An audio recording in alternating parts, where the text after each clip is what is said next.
সংসদে আম্বেদকরকে নিয়ে বিতর্কিত মন্তব্য করেন কেন্দ্রীয় স্বরাষ্ট্রমন্ত্রী অমিত শাহ, জানিয়ে সারা দেশের রাজনৈতিক মহলে উত্তাল।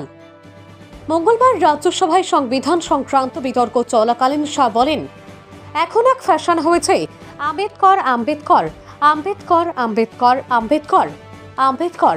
এতবার যদি ভগবানের নাম নিত তবে 7 জন্ম স্বর্গবাস হয়ে যেত।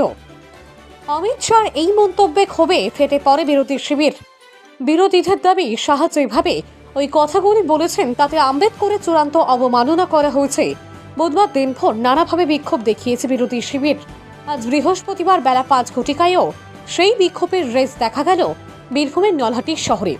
বাম কংগ্রেস যৌথভাবে ধিক্কার মিছিল বের করেন এবং অমিত শাহর কুশপুতুল পোড়ানো হলো এই ধিক্কার মিছিলে।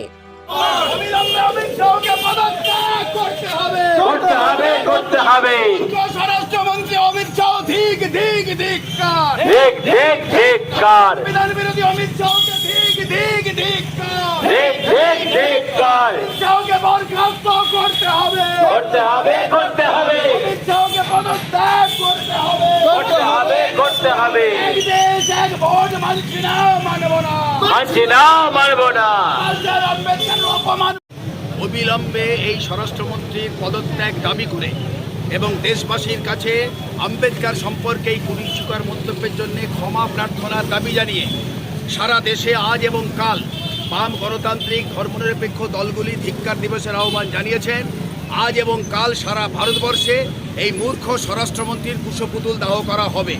তাই সেই লক্ষ্যকে সামনে রেখেই আজকে নলহাটিতে আমাদের বাম কংগ্রেস যৌথভাবে আমরা বাবা সাহেব আম্বেদকর সম্পর্কে এই কুরুচিকর মন্তব্যের বিরুদ্ধে ধিক্কার জানিয়ে কর্মসূচি পালন করেছি।